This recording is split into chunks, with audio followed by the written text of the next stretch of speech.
Alhamdulillahirabbil alamin wa kulli khairin wa kulli ni'matin. Jadi pesannya bahwa manusia ini Islam itu harusnya bersyukur. Islam itu bersyukur. Pertama yang harus dilakukan, Asyhadu an la ilaha illallah wa asyhadu anna Muhammadan abduhu wa rasuluh. Asyhadu an la ilaha illallah wa asyhadu anna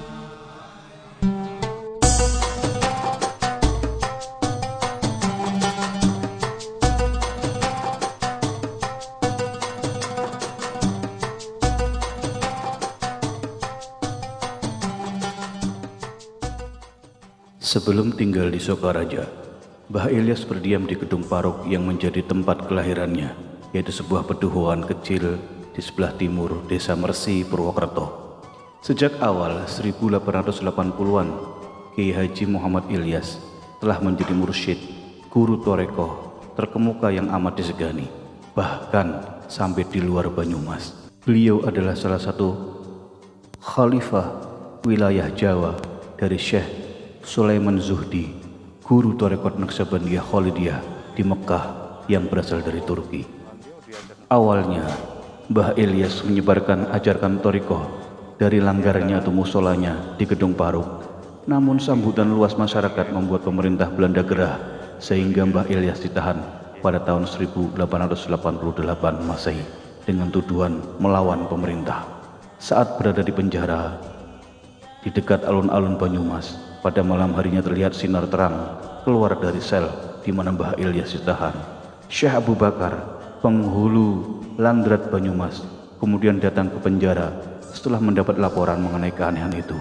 Mengetahui bahwa di penjara ternyata bukan orang biasa, akhirnya Mbah Ilyas dikeluarkan dari penjara oleh Syekh Abu Bakar dengan syarat ia bersedia menjadi menantunya.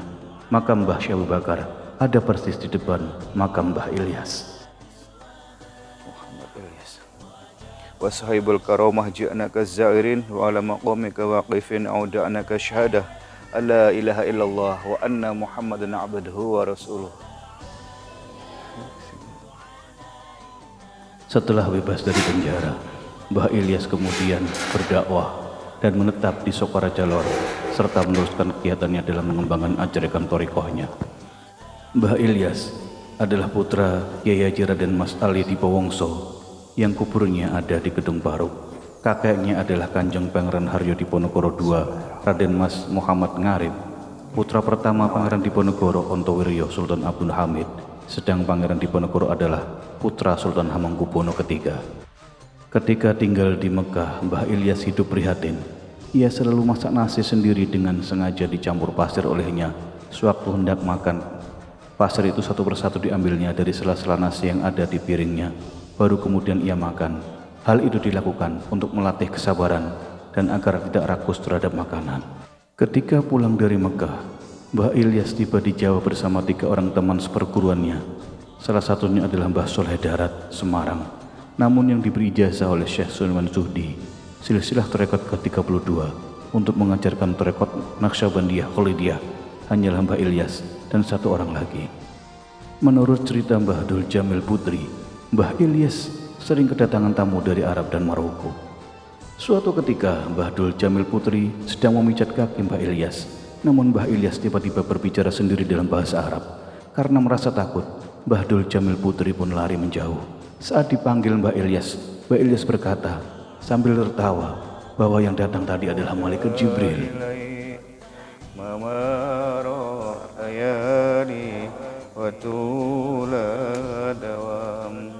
Allahu Ahmad alaihi salam wa layali wa tuhi salam dan Alhamdulillahirabbil alamin wa kulli khairin wa kulli ni'matin. Jadi pesannya bahwa manusia ini Islam itu harusnya bersyukur. Islam itu bersyukur. Pertama yang harus dilakukan, yang paling penting bagi umat Islam adalah jangan tinggalkan sholat. Maknanya sholat itu adalah kita berhubungan dengan Allah. Jadi kalau sudah berhubungan dengan Allah, maka artinya ketika kita sholat harus bahagia, harus senang, timbulkan rasa itu. Karena kita bertemu dengan Allah itu harus bahagia. Itu kuncinya cuma satu. Kalau kita sudah sholat, kita sudah bahagia, maka apalagi yang kita dapat kecuali keselamatan. Maka Allah akan melindungi kita. Jangan sampai kuncinya di sholat. Jangan sampai kita ketika sholat itu gersulo berat itu. Wong arep ketemu karo Gusti Allah masa susah. Arep ketemu harus senang. Nah, itulah kuncinya di situ. Umat Islam pertama syukur ya, karena kita syukur sebagai orang Islam.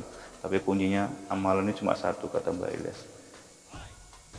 Perbaiki sholatmu. Dengan cara apa? Dengan cara kamu harus bahagia ketika sholat. Gembira. Dengan gembira. Nah, kata udah gembira, sholatnya udah gembira, maka insya Allah kita diberi selamat di dunia dan akhirat. Terus urusan macam-macam.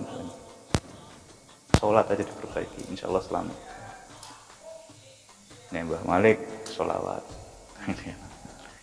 Masya Allah. Allahumma sholli ala Sayyidina Muhammad. Mbah Ilyas mendapatkan ijazah dari mursyid thariqah. Ijazah beliau didapatkan dari gurunya langsung, Syekh Muhammad Az-Zuhdi Al-Maki, ketika berada di Jabal Qubs Al-Makkah Al-Mukarramah. Mbah Ilyas sangat suka berguru hingga sampai Tanah Suci. Kurang lebih 48 tahun lamanya, dari 1864 hingga 1912 Masehi, Mbah Ilyas berdakwah dan mengajarkan thariqah Naqsabandiyah Al-Khalidiyah kepada masyarakat Banyumas.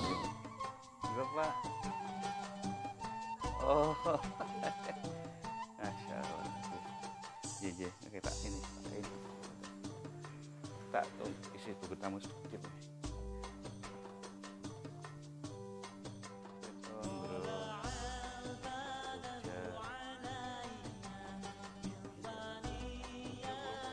Mbah Ilyas meninggal tahun 1333 Hijriah atau 1912 Masehi, dan perjuangannya diteruskan oleh putranya yang bernama Muhammad Abdul Malik atau dikenal Mbah Malik, anak dari istri mudanya, dan di Sukaraja diteruskan oleh putra Mbah Ilyas yang bernama Syekh Muhammad Afandi, anak dari istri tertuanya.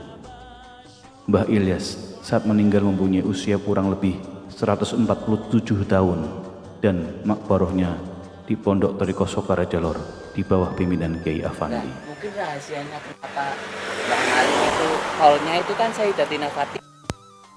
Di sana itu enggak ada penerus laki-lakinya. Oh, perempuan semua. Perempuan semua. Oh ya. Mbak. Oh. Masih pakai Raden. Oke. Sekarang sudah ada. Gini kali. Karena yang jalur laki-laki terakhir kan. Dan Mbak Malik itu mboten enten mulai berarti. Niki katuse saking keraton nggih berarti.